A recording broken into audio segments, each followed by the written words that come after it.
ভয়ঙ্কর সতর্কবাণী উচ্চারণ করেছেন বিজ্ঞানীরা। তারা বলছেন ধীরে ধীরে তেজ কমে আসছে সূর্যের।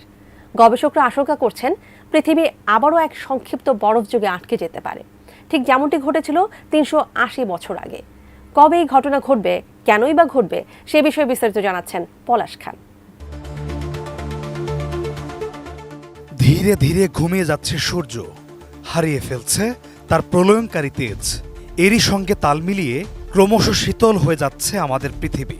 বিজ্ঞানীরা হুঁশিয়ারি দিয়ে বলেছেন পৃথিবী আবারও এক বরফের যুগের দিকে এগিয়ে চলেছে, ঠিক যেমনটি ঘটেছিল ১৬৪৫ সালের দিকে।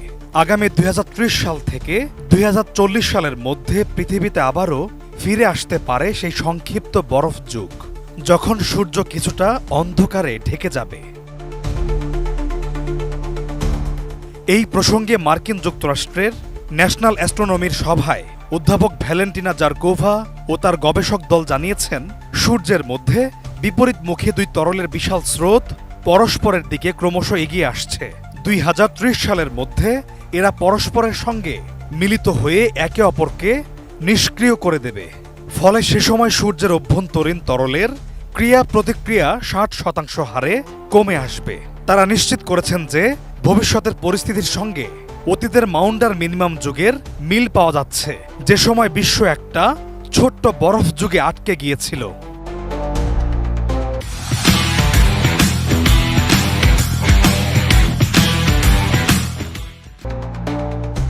সভায় অধ্যাপক জারকোভা জানান ১৬৪৫ সালে সূর্যের তেজ হ্রাস পেয়েছিল, যা ১৭১৫ সাল পর্যন্ত বহাল ছিল।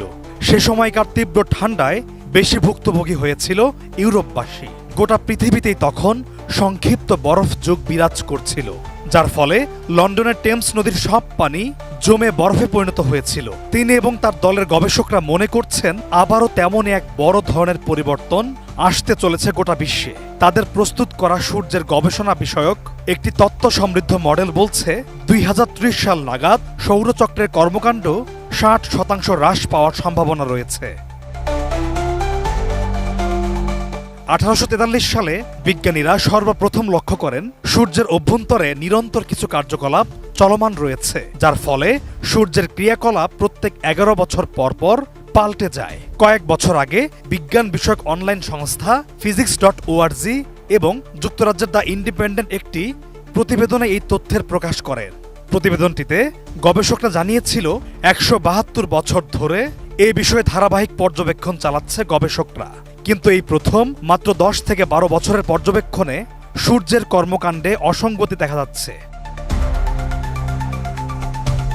গবেষক দলের প্রধান জারকোভা বলেন, আমাদের বিশ্লেষণ ৯৭% সঠিক বলে প্রমাণিত হয়েছে। জারকোভা এবং তার সহযোগী বিজ্ঞানীরা মার্কিন যুক্তরাষ্ট্রের ক্যালিফোর্নিয়া রাজ্যের উইলকক্স সোলার অবজারভেটরি থেকে এই পর্যবেক্ষণ চালান। এ বিষয়ে যুক্তরাজ্যের অক্সফোর্ডশায়ারে রাদারফোর্ড অ্যাপলটন ল্যাবরেটরির গবেষক রিচার্ড হ্যারিসন গণমাধ্যমকে জানান যে ব্যবস্থায় নেওয়া হোক না কেন সূর্যের তাপ কমছেই। তিনি বলেন, ৩০ বছর ধরে সূর্যের গতিবিধির ওপর চোখ রাখছি, তবে এখন যা নজরে পড়ছে তা আমি কখনোই দেখিনি। তিনি বলেন, ঠান্ডা থেকে ঠান্ডাতর শীত মৌসুমের দিকেই এগিয়ে চলছে বিশ্ব, ঠিক যেমনটি ঘটেছিল মাউন্ডার মিনিমামের যুগে।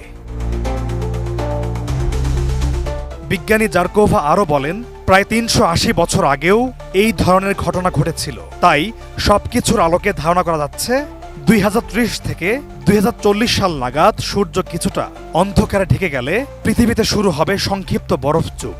সেই সঙ্গে পৃথিবী থেকে হয়তো চিরতরে হারিয়ে যেতে পারে অগণিত প্রাণী এবং উদ্ভিদ। পলাশ খান, এটিএন নিউজ।